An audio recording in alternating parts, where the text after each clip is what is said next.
최근 연예계가 다시 떠들썩합니다. 용준영 이야기로 시작된 논란이 승리와 황하나 그리고 서세원까지 이어지고 있습니다.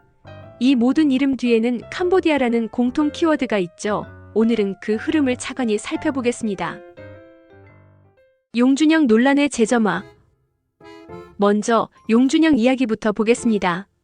그는 2019년 정준영 사건 당시 불법 촬영물이 공유된 단체 대화방에 참여한 사실이 알려지며 활동을 중단했고 팀을 떠났습니다. 그로부터 몇 년이 지난 2025년 10월 딩고 뮤직 콘서트의 오프닝 영상에 과거 하이라이트 단체 사진이 등장했는데 그 사진 속엔 이미 탈퇴한 용준영이 그대로 포함되어 있었습니다. 팬들의 항의가 쏟아지자 딩고 뮤직은 공식 사과문을 발표했고 검수 미비로 발생한 실수라며 재발 방지를 약속했습니다. 하지만 여론은 여전히 냉담했습니다. 과거 사건을 완전히 잊지 못한 대중의 인식이 여전히 남아 있었던 거죠. 승리의 캄보디아 행사 논란. 용준영 사건이 다시 떠오르면서 자연스럽게 과거 버닝썬 사태의 중심에 있던 승리의 이름도 함께 언급되기 시작했습니다. 특히 온라인에서는 승리가 캄보디아의 한 행사에 참석한 영상이 재확산됐습니다. 그 배경에는 프린스 브루잉이라는 로고가 보였는데 이 회사는 국제사회에서 제재 대상에 오른 그룹으로 알려져 논란이 커졌습니다. 하지만 현재까지 공개된 보도에 따르면 승리와 해당 기업 간의 직접적인 계약 관계나 범죄 연루 정황은 확인되지 않았습니다. 즉 영상이 존재하는 것은 사실이지만 그 이상의 연관성은 공식적으로 입증되지 않은 상태입니다.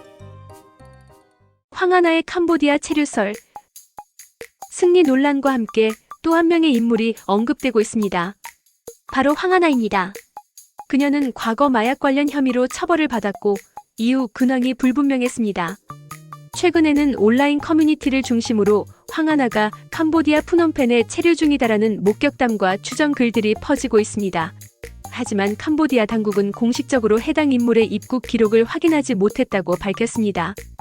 또한 일부 매체가 보도한 인터폴 적색 수배 여부도 기관별로 표현이 달라 정확한 확인이 필요합니다. 즉 현재로서는 체류설 수준이지 명확한 사실로 단정할 수는 없습니다. 서세원 캄보디아에서의 마지막. 그리고 이 모든 이야기의 배경에는 2023년 캄보디아에서 세상을 떠난 서세원의 사건이 있습니다. 당시 보도에 따르면 서세원은 푸놈펜의 한 병원에서 비타민 주사를 맞던 중 의식을 잃고 사망했습니다. 공식적인 사인은 당뇨 합병증으로 인한 심정지로 발표됐지만 응급조치 기록과 병원 CCTV가 제대로 공개되지 않아 여러 의문이 제기됐습니다. 또한 현지 의료 체계가 미비해 시신을 한국으로 옮기지 못하고 현지에서 화장 절차를 진행한 것으로 알려졌습니다. 이 사건을 계기로 해외 의료 서비스의 위험성이 다시 사회적 문제로 떠올랐습니다. 캄보디아에서 늘어나는 한국인 피해. 최근 캄보디아는 단순한 여행지가 아니라 각종 불법 조직이 활동하는 지역으로 급부상했습니다. 특히 사기 복합단지로 불리는 범죄 거점에서는 한국인을 포함한 외국인 납치, 감금, 인신매매 사건이 이어지고 있습니다. 피해자들은 주로 해외 취업, 투자 등의 말에 속아 넘어갔고 일부는 강제 노동이나 불법 코인 사기에 동원되기도 했습니다. 이에 따라 한국 정부는 외교부, 경찰청, 법무부가 협력해 캄보디아 코리안 데스크를 설치하고 피해자 지원 체계를 강화하고 있습니다. 하지만 법적 절차가 복잡해 완전한 해결까지는 시간이 필요하다는 분석입니다. 정리 및 마무리. 정리하자면 용준영 논란이 다시 불거지면서 과거의 여러 사건들이 한꺼번에 다시 떠올랐습니다. 승리의 캄보디아 영상, 황하나의 체류설, 그리고 고 서세원의 사망까지 모두 캄보디아라는 키워드로 연결되어 있습니다. 이 사건들이 모두 직접적인 연관을 가진 건 아니지만 한 가지 분명한 점은 있습니다. 대중은 여전히 진실 규명과 책임이라는 단어에 목말라 있다는 거죠.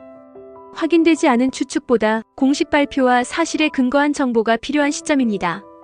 시청자 여러분은 이 일련의 사건들 어떻게 보시나요?